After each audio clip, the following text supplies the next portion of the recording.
exports. And what would value addition in the agricultural economy do? Exports. And if we can focus on these exports, some of the examples of which I've given to you, I think we'll get out of this mess. So I want to tell you, ladies and gentlemen, that indeed we are going through difficult time. But we are going to go through with this, because that's what makes Pakistan resilient. That's what makes Pakistanis resilient and great people. We've gone through a lot of hardship. There's a bit of hardship right now, but we'll go through this. This smoke screen would go away, and we'd begin to see the future that we've just laid out in a matter of hopefully a year or two. Now, do I further bore you with the energy, or is this good enough?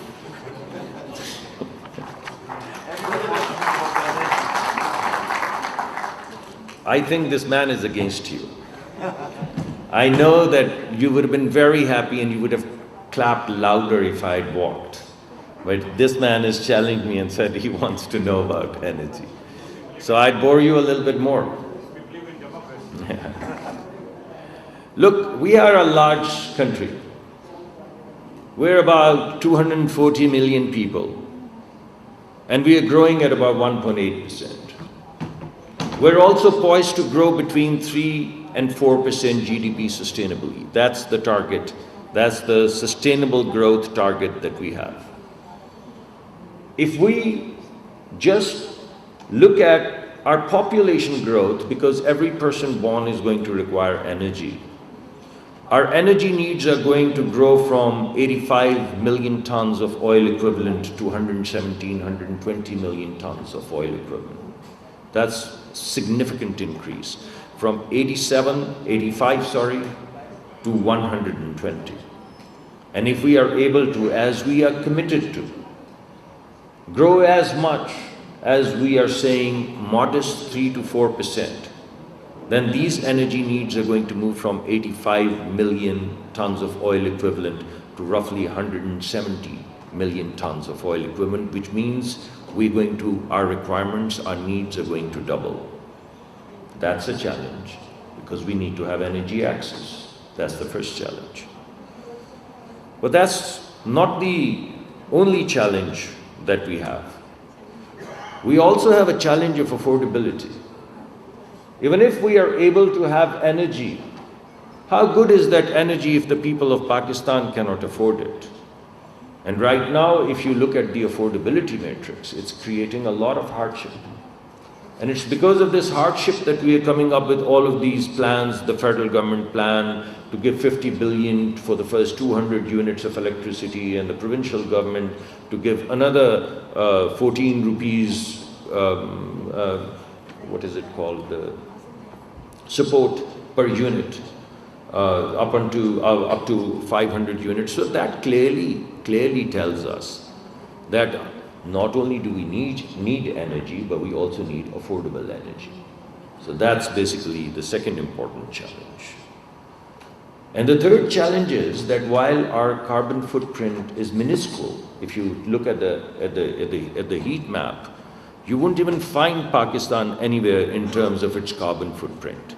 I think the total carbon dioxide footprint is less than 200 metric tons of carbon dioxide per year.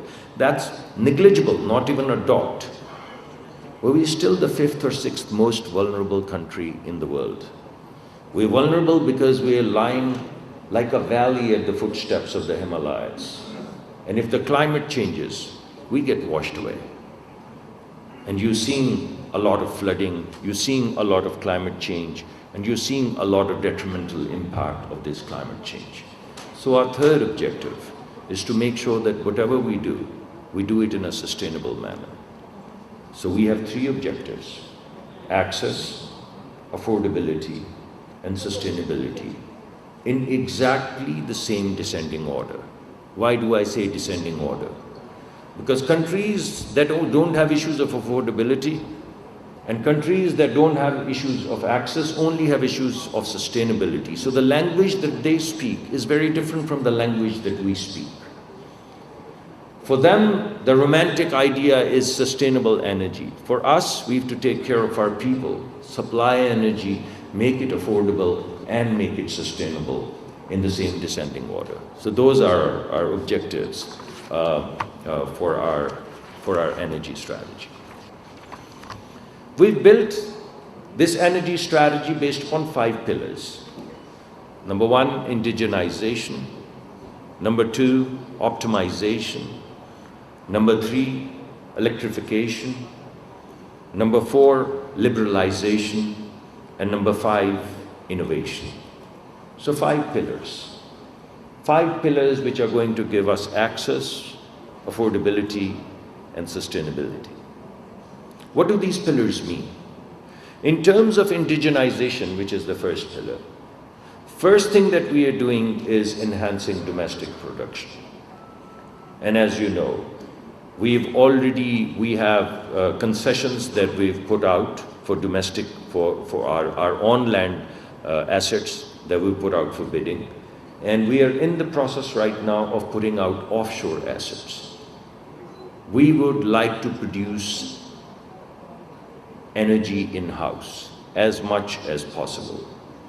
We are also have 2 policies right now, one for greenfield refineries and the other for brownfield refineries. We're improving our existing refineries in making them compliant with global standards, Euro 5 standards.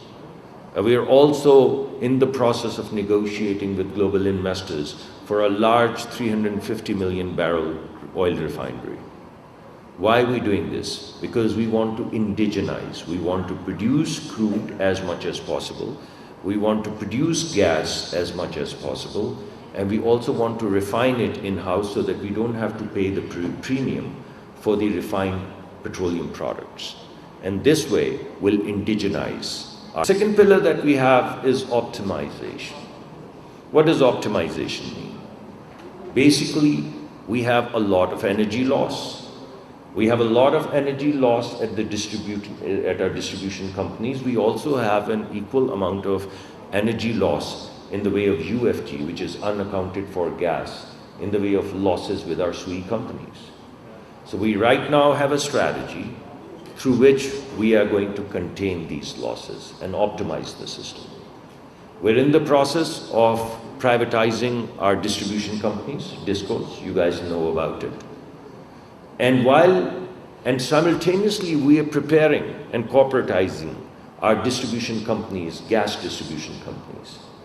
The equivalent of a transformer in gas sector is TBS, town-based metering system. So right now, we are putting meters at every TBS, which means we are putting a meter at anywhere from 1,000 to 3,000 households. There's the equivalent of a transformer from where all of the gas goes. We basically put meters there. We're breaking down the profit and loss statement at the TBS level. And an officer is going to be appointed who's going to give us the profit and loss statement for 3,000 households. He is or she is going to be responsible for fixing the lines, for fixing the theft, for enhancing the collections, and if they're not able to do that, they'll be removed. Consequently, we are very hopeful. We're already on a declining trend in terms of our losses, but we are very hopeful that moving forward in less than a year would show remarkable improvement in these losses. So if we improve on the losses of our distribution companies, we improve on the losses of our gas companies,